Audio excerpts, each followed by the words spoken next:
Hello everyone and welcome to the second game we'll be showing from the Fischer Random World Championship 2022. It is Nodirbek Abdusattorov versus Jan Nepomniachtchi. Neither of them needs any introduction as Jan... it always sounds funny when I say that and then I do some sort of an introduction, but it feels like I shouldn't be doing it, and then, you know, maybe someone is watching for the first time and they would like to know a little bit something.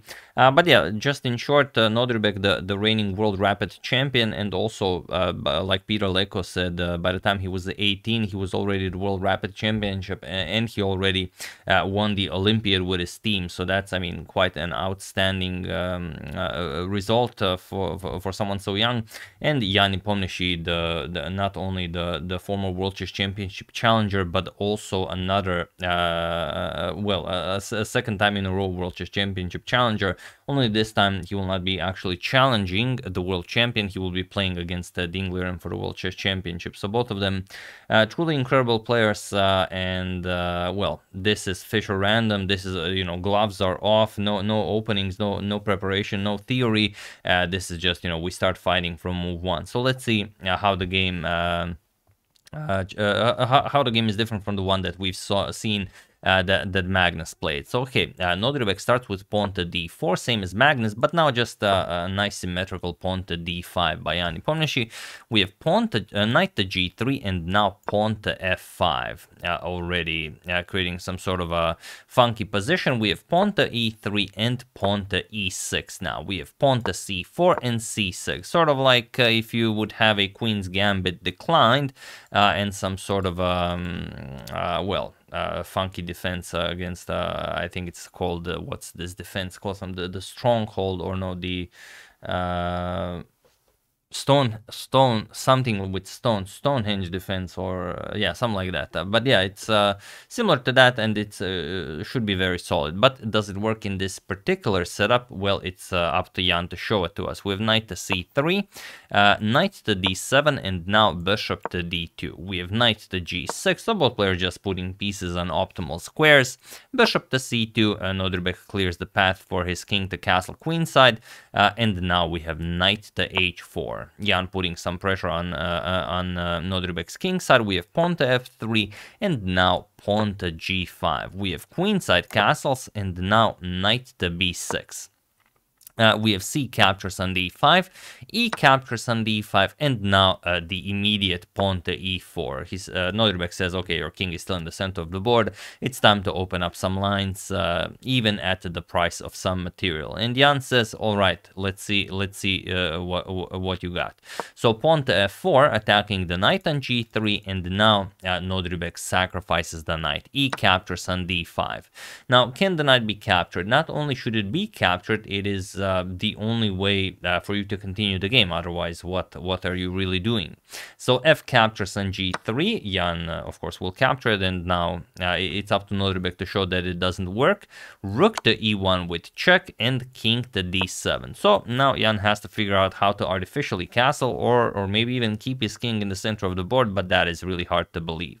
H captures on g3, attacking Jan's knight here. Knight to f5, and now d captures on c6. We have b captures on c6, and now just pawn to d5. Beautifully done, trying to open up the lines of attack towards the black king.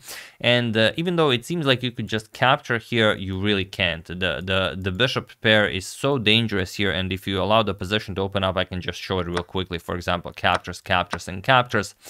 Queen b5 check will be a forced mate in 5. Let's say king c7, bishop to a5 check, you have to go somewhere. Queen to b4 check, king to d7, and now bishop to a4 will be checkmate. Look at this. Absolutely stunning. So okay, after d5 we have bishop to b7, and now queen to d3. Preparing to open up the d file with d captures on c6, but also just attacking that knight on f5. So knight to d6, and now we have knight to e4, and this is much cleaner than going d captures on c6, which is also possible. But after knight to e4, it is just what do you play? What can you play here as black? The problem is if you capture, first d captures on c6 comes, and after king captures, rook captures on e4, and there's really nothing for you to play here. It's it's very hard to even figure out a move. Probably start running away with the king, then the bishop comes to b4, and then, I mean, it's maybe possible to survive, but not if you play against someone who, as strong as Nodirbek.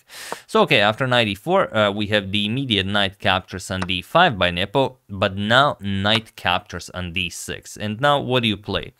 In the game, queen captures on d6 was played, but I will just show you what happens if king captures on d6, because it seems like you should play king captures on d6, maybe even king to c7, but why it's better to capture with the king? Because now you have to be extremely precise with white. There is only one winning line, and it's a beautiful one. Look at this, bishop to b4 check. Okay, the knight is pinned, so you have to move the king or do something. If you move the king, then you lose the queen. So you're not going to do that. You're going to play c5. Now you're going to give up the bishop. Bishop captures on c5, king captures on c5, and now you cut off the black king from going back to the 6th rank. And now you will just start attacking it. So how do you play this? If you try something like rook to g6, it's possible, but then queen to a3. And now if the king moves, the queen will just hang, but also you don't even have to take the queen. For example, if king to c4, you can just checkmate the black king. Bishop to c4, king to d4, and now rook to e4 will be checkmate. So even ideas like these are possible. So what you would probably have to do is block with the knight, and then the king hunt continues. Just queen to c3 with check, king to b5, a4 with check, king to a5, rook to e5 check, king to a6, and now queen to c4 check, king to b6, and a5 with checkmate. So something like this. If after knight captures on d5, Nepo decided to play king captures on d6, which seems like a much better move than queen captures. But he played queen captures. Maybe this works, maybe it doesn't. Okay, now there's really no way out. But Nodirbek just plays queen captures on h7 with check, bishop to e7, and now bishop to f5 with check. Look at this, king to d8, and now not even grabbing the rook or, you know, playing something weird, bishop to a5 with check, and he was in this position on move 22 that Nepomniachtchi resigned the game. And what a stunning victory by world rapid champion Nodirbek Abdusattorov against a world chess championship challenger, or not even a challenger, world chess championship contestant. So yeah, here you resign because if you play a weird move, you just get checkmated, and if you don't play a weird move, you will still get checkmated. Only well, let's say knight b6, you block check, then rook to d1. Now the queen is hanging, you cannot save the queen. The rook is hanging. It's such a bad position. You don't even want to look at it, I know. But yeah, after bishop a5, Jan resigned, and a brilliant victory to start the match by Nodirbek Abdusattorov. We'll see what happens in the other one. Like I said in the previous video, they will play 2 games against each other in a match, and then we will see who wins the mini match. So yeah, that's the game. Hope you guys enjoyed it. Very nice start by Abdusattorov. We'll see if he can take it all the way. I would like to thank Joshua Baker, Derek Alex Williams, Stephen Pryor, Seshadri Subramanian, and John Shirtley for a contribution to my channel. Thank you a lot. I really appreciate it. As usual, you can check 2 of my previous videos here. Thank you all for watching, and I will see you soon, continuing the coverage of the Fischer Random World Championship until we have a random champion. So thank you all. I will see you soon, and have an excellent rest of your day.